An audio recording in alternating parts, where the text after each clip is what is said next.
దేవుని స్తోత్రం. సుగంధమని ఈ ఊదా రంగు, ఎరుపు రంగు, మిళితమైన నీలి రంగు, ఈ 3 కలర్స్ ని రాజ్యాధిపత్యానికి లేక వాళ్ళ అలంకారానికి రాజులు ఇలాంటి వస్త్రాలు ధరించేవారు. గల్ఫ్లో ఇంకా రాజులు ఉన్నారు, అహష్వేరోషు రాజు ఉన్నాడు. అనేకులు ఆ దినాల్లో రాజులుగా జీవించిన వారు ఈ వస్త్రాలు తమ వస్త్రాలను కట్టుకుంటారు. అది ఘనత, అది వాళ్ళ మహిమ, అది కీర్తి. ఆ దినాల్లో రాజైన అహష్వేరోషు కాలంలో హామాను పిలిచి రాజు చేత కనపరచబడి ఎలా ఉండాలి అన్నప్పుడు నాకు తప్పక ఎవరికి ఉంటుందని శాంతాల చరిత్రం చెప్పాడు. తూచి తప్పక ఆ మొరదకై చెల్లించిన వస్త్రాలు ఈ ఊదా రంగు వస్త్రం, ఈ ఎరుపు వస్త్రం, ఇవన్నీ ఘనతకు కారణంగా ఉంటుంది. ప్రియ దేవుని బిడ్డ, ఈ భూమిలో యేసుని ఆరాధించడం వలన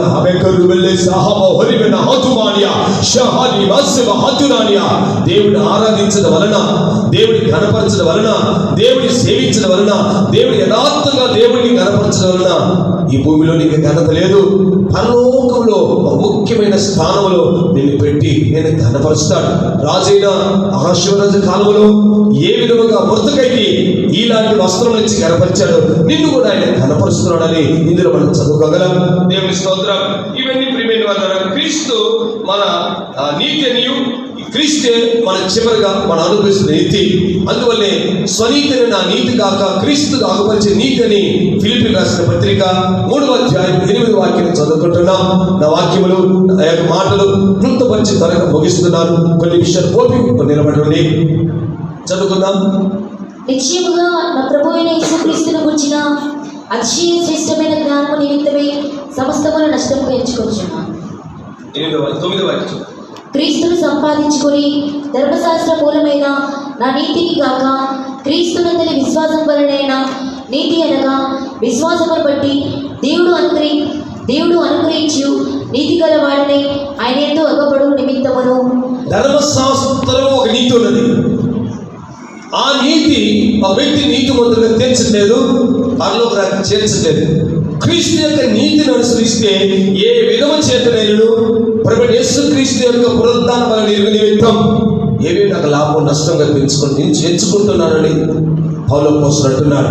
ప్రియమైన దేవుని బిడ్డ, దేవుడి నీతి మన యొక్క జీవితంలో సింహాసనం కట్టబడుతున్నది. దేవుని స్తోత్రం. ఇలాగూ ఈ యొక్క విలువైన రాళ్ళు దేవుని బిడ్డలకు వాళ్ళ జీవిత స్వభావాలే పరలోక రాజ్యంలో వాళ్ళకి ఇవ్వబడుతున్న రాళ్ళు. దేవుని స్తోత్రం. ఉదాహరణగా సొలొమోను రాజు తన ఆలయాన్ని కట్టే సమయంలో అవి ఒక చోట చక్కగా అమర్చబడి చెక్కబడి అవి చక్కగా నీట్ చేయబడి దేవుని మందిరంలో వాటిని అమర్చారు. దేవుని మందిరం అమర్చే సమయంలో సుత్తే లేక గొడ్డలి, ఇనుప పనిముట్లు ఏమాత్రం ఉపయోగించలేదు. మొదటి రాజులు 5వ అధ్యాయం చివరి వాక్యం చదువుకుందాం. 5వ అధ్యాయం మొదటి రాజులు 5వ అధ్యాయం 17వ వాక్యం చదువుకుందాం. మరియు సొలొమోనునకు బరువులోను మోయివారు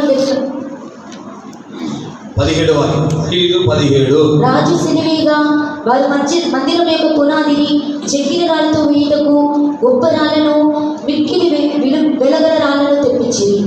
దేవుని యొక్క మందిరం కట్టడానికి విలువైన, శ్రేష్టమైన, ఘనమైన, మహిమ గల మంచి కోట్ల విలువైన, చాలా విలువైన రాళ్లతో తెప్పించి దాన్ని చెక్కి వాటిని అమర్చి పరిశుద్ధ స్థలం అనగా వారు దేవుడి మందిరాన్ని కట్టడానికి వాటిని తీసుకొచ్చారు.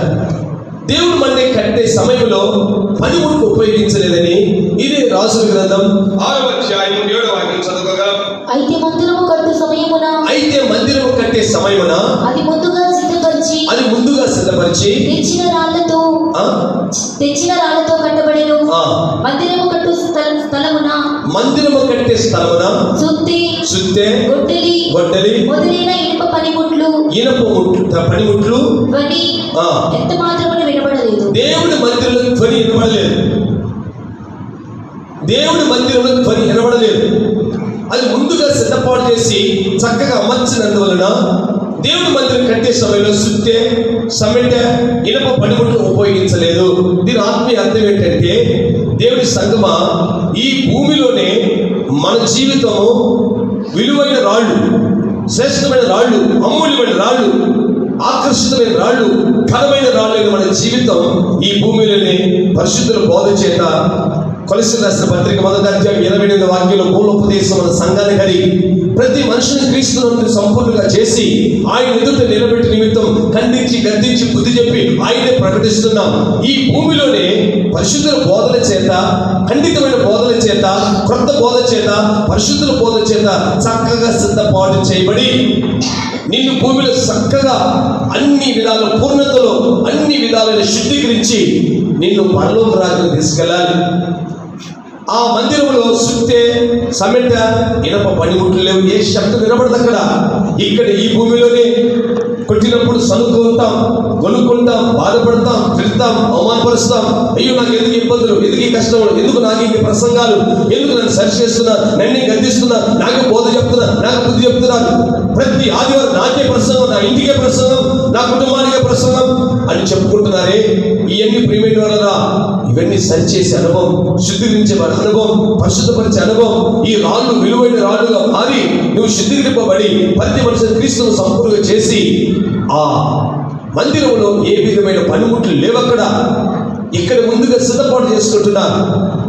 శ్రీహరికోటలో ఒక షార్లో ఒక రాకెట్ బయటకు పంపాలంటే దానికి సంబంధించిన వస్తువు కేరళలో తయారు చేసుకొని కనీసం 150 టైర్లు గల లారీలు ఎక్కించుకొని చక్కగా తీసుకొచ్చారు, అమరుస్తారు. ఇది నాలో చాలా పంకలు, గాలి పంకులు పలు ప్రాంతాల్లో కొండల మీద గాలి వచ్చే విద్యుత్ శక్తి కోసం ఒక లారీ నిండా ఒక రెక్క తీసుకొస్తున్నారు. ఎక్కడో సిద్ధపాటు చేసుకొని ఎక్కడో తీసుకొచ్చి అమరుస్తున్నారు. ఇంకా అక్కడ శుద్ధి ఉపయోగించలేదు, కరెక్ట్ ఫిట్టింగ్ ఎక్కడో చేస్తుంటారు, మరుగుగా కనపడకుండా. సంఘంలో 4 గోళ్ల మధ్య మరుగు చేసి దేవుని ఆత్మీయుల వారు సరిచేసి శుద్ధీకరిస్తూ పరిశుద్ధపరుస్తున్నారు. మిమ్మల్ని అంటే తీసుకెళ్లి పనులు పెట్టేస్తారు. ఇంకా అక్కడ శుద్ధి లేదు, అక్కడ గొడ్డలు లేదు, అక్కడ ఖండింపులు లేవు, అక్కడ బోధ లేదు, అక్కడ కనిపెట్టుకోవడం లేదు, అక్కడ దివి బోధ లేవు, ఇంకా ఆడ ఏ విధమైన శుద్ధీకరణ పుట్టాలు లేవు. ఈ భూమిలోనే మనం సరిచేయబడాలి. నాకు పరిశుద్ధులు ఇచ్చారు, వాళ్ళు ఖండింపు, గద్దింపు, బుద్ధి చెప్పడం, బోధించడం, నా జీవితం మార్చడానికి వాళ్ళ చేతికి అప్పగించుకున్నాను. వాళ్ళు సరైన రీతిలో నడిపిస్తున్నారు. ప్రియ దేవుని బిడ్డ, ఆ దినాల్లో ఇలాంటి విలువైన రాళ్ళు, ఈ చక్రములన్నీ కూడా ఓ ప్రాంతంలో శుద్ధీకరింపబడి దేవుని మందిరంలో తీసుకొచ్చారు. ఓ దేవుని ఆలయంలో ఇక్కడ రాయబడిన అతను చెప్తున్నాడు, నేను చూస్తుండగా అక్కడ దేవుని ఆలయం నాకు కనపడలేదు అంటున్నాడు. అతను కనపడలేదంటే ఉంది అక్కడ, అతను ఆ సమయం కనపడలేదు. గొరిపిలే దాని దీపం, తండ్రి దేవుడి దాని దీపం, గొరిపిలే దాని దీపం. ఆ దేవాలయంలో మల్లన్న దేవుడు ఒకరోజు అక్కడ చక్కగా అమర్చబడి జీవన ఆలయంగా, సజీవుడి రాళ్ళగా ఒకరోజు కట్టబోతున్నాడు. ఈ నూతన యెరూషలేములో ప్రియమైన దేవుని బిడ్డ, ఈ 12 రాళ్ళు 12 దివ్యమైన స్వభావాలతో మన జీవితం కట్టబడుతున్నది. ఈ 12 అనుభవాల గురించి ఎన్నో రోజులైన ప్రసంగం చేయగలం. దేవుని స్తోత్రం. ఇశ్రాయేలు 12 గోత్రీకులు, 12 గోత్రం రాయబడింది. ఈ సొలొమోను ఆలయం కట్టే సమయంలో సముద్ర వాచ తొట్టే 12 ఎడ్ల మీద పెట్టినట్లుగా చూస్తున్నాం. ఇది 4 దిక్కులు బాప్తిస్మం ఇచ్చే భారాన్ని చూపిస్తున్నది. ఇశ్రాయేలు వారు యోర్దానుని దాటాలంటే 12 రాళ్ళు పెట్టి యాజకులు నిబంధన మందస్సుతో ముందు వారు ప్రయాణం చేశారు. శోధన ఎదుర్కోవడానికి ముందు మన పరిశుద్ధులు ముందుగా పెట్టాలి. ఎవరు దేవుని చేత ఏర్పాటు చేయబడుతున్నారో అని కోరా కుమారులు కూడా వాదన ఏర్పడినప్పుడు 12 కర్రలు తీసుకొచ్చి ప్రతి గోత్ర పేరు వాళ్ళ గంధకర్త పేరు రాసుకున్నారు. గోత్రకర్త ప్రధానులు లేవి కర్ర మీద అహరోను కర్ర రాసుకున్నారు. రాత్రుల్లో పూలు పూసి బాధపడులు గల దాయను. ప్రియమైన వాళ్ళరా, పరిశుద్ధ స్థలములో 12 రొట్టెలు శుక్రవారం పెట్టి శనివారం నాడు అవి ఫ్రెష్గా ఉండే నిమిత్తం శుక్రవారం యాజకులు తిని కొత్తగా 2 దొంతులుగా 12 రాళ్ళు పెట్టేవారు. దేవుని స్తోత్రం. పద్మనీయుడు యోహాను చూపించిన దర్శనం ఒక స్త్రీ 12 నక్షత్రాల కిరీటం మనం ధరించుకున్నట్లుగా చూస్తున్నాం. ఓ శిశువులారా, మీరు 12 గోత్రీకులకు మీరు తీర్పు తీర్చరా? 12 గోత్రులకు తీర్పు తీస్తున్నారు. అలాగే దేవదూతులకి 1 కొరింథీ 6:3 వాక్యంలో మీరు దేవదూతులకు తీర్పు తీర్చరా అని తీర్పుడు గురించి రాయబడింది. 12 గుమ్మములు, 12 అపోస్తులు, 12 దేవదూతులు, 12 యొక్క గుమ్మముల గురించి రాయబడినది. ఈ 12 అనేది ఒక పూర్ణత, 12 అనేది ఒక పరిపూర్ణత. ఈ 12 అనే అపోస్తుల యొక్క ఉపదేశంలో నీ జీవితాన్ని కట్టబడినప్పుడు బిడ్డలారా, మీరు పరిపూర్ణంగా మారుతారు, పరిపూర్ణ యెరూషలేముగా మారుతారు, పరిపూర్ణ సీయోనుగా మారుతారు, పరిపూర్ణమైన సంఘం, పరిపూర్ణమైన చెరుడు కొరసు యేసు మారనాథ త్వరగా రాబోతున్నాడు. ప్రభువే మనకు సాయం చేయను గాక. ఆమేన్. ఆశ్చర్యమాశ్చర్యమే అద్భుతమే పరలోకములో కనబడుచున్న సూచనలో మర్మమేగా పరలోకములో కనబడుచున్న సూచనలో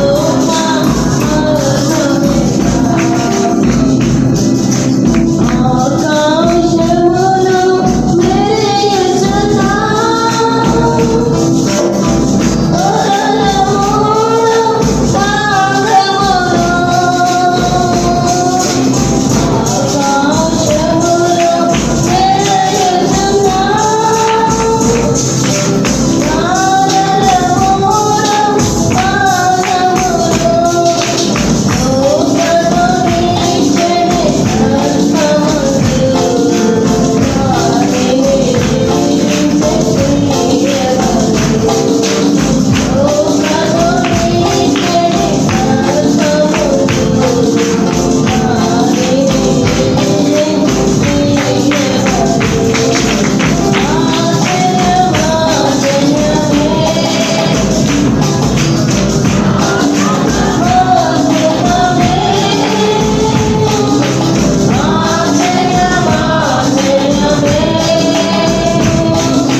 దేవదూత చూపిస్తుంది, యోహాను దా నీకు పెండ్లి కుమార్తె చూపించదను. ఎత్తైన గొప్ప పర్వతం మీద తీసుకెళ్ళింది. తన భర్త కొరకు అలంకరింపబడిన పెండ్లి కుమార్తెల మహిమతో దిగు వచ్చిన యోహాను చూచాడు. ఎంత ఆశ్చర్యపోతున్నాడు. ఈ భూమి మీదనే ఆ సంఘము ఎత్తైన ఉన్నత ప్రతిష్టతో, ప్రార్థనతో, దగదగ మెరుస్తూ ప్రతిష్టతో నానా విధములైన హింసలలో, నానా విధములైన కష్టాలలో సహించి రాళ్ళుగా మారి నూతన యెరూషలేములో నిన్ను స్థాపించుకోనుకుంటున్నాడు. దేవుని జనమా, నీకు ఒక స్థలం ఉంది, సిద్ధపరుస్తున్నాడు ఆయన. ఆయన వచ్చి ఆయన నీ ముందులాగిన ఆయన మరలా వస్తానని వెళ్ళిపోయాడు. ఓ విశ్వాసం పోగొట్టుకోగాక. నానా విధములైన ఇబ్బందులలో నువ్వు సువర్ణంగా మారుతూ నీ స్వభావాలే మారుచు ఓ నీ జీవితాన్ని చక్కబెడుతున్నాడు ప్రభు. నీవే నూతన యెరూషలేము. ధైర్యం ఉంటూ కడవరకు కాపాడుకోని జీవితాన్ని. యేసు మారణాంత త్వరగా రాబోతున్నాడు కనుక స్తోత్రించుదామా.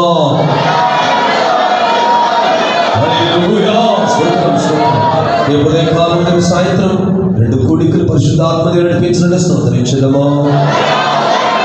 తండ్రి కుమార పరిశుద్ధాత్మని స్తోత్రించుదామా.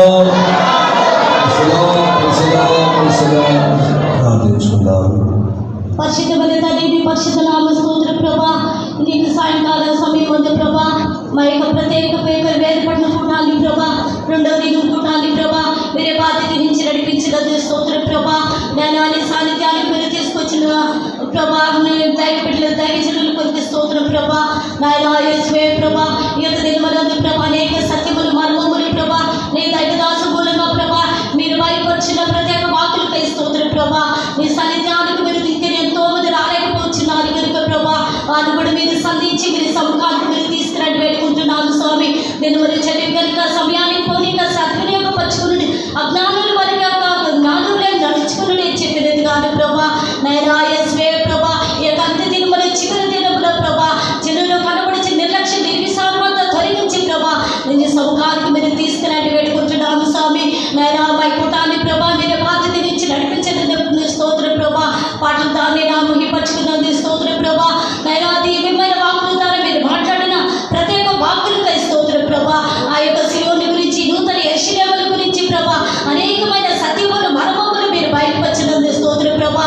ఆ పట్టణం మహిమ కలదు కాని ప్రభా, ఎత్తైన ప్రాకారము కలదు కాని ప్రభా, 12 గుమ్మములతో కట్టబడిన ప్రభా పట్టణముల గురించి, నూతన యెరూషలేము గురించి ప్రభా అనేక కార్యములు మీరు బయలుపరిచినందు స్తోత్ర ప్రభా. నాయనా 12 విధములైన రకములతో ప్రభా వాళ్ళ కట్టబడినట్లుగా ప్రభా 12 విధములైన స్వభావములతో ప్రభా నైనా కట్టబడినట్లుగా ప్రభా మీరు బయలుపరిచినందుకు స్తోత్ర ప్రభా.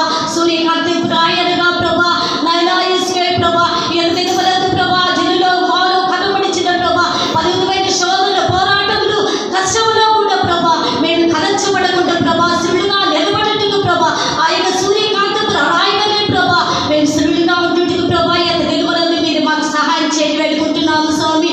నీలి పనుమలుగా ప్రభా ప్రేమను చూపించినది కనుక ప్రభా ఎంత దినములందు ప్రభా ప్రేమ కలిగే ప్రభా నైనా మేము జీవించినట్లు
రేపు ఉదయకాలం జరిగించిన పునరుత్థాన ఆరాధన మీరే బాధ్యత వహించి నడిపించండి. ఇంకా సాయంకాలం జరిగించిన ప్రభా నయా చివరి యొక్క బైబిల్ స్టడీ యొక్క చివరి కూటాన్ని కూడా ప్రభా మీరు ఆశీర్వాదకరంగా మార్చండి. జనులు మీరు తీసుకురండి. మీ దాసుని మీరు బలపరచని శక్తివంతంగా వాడుకోండి.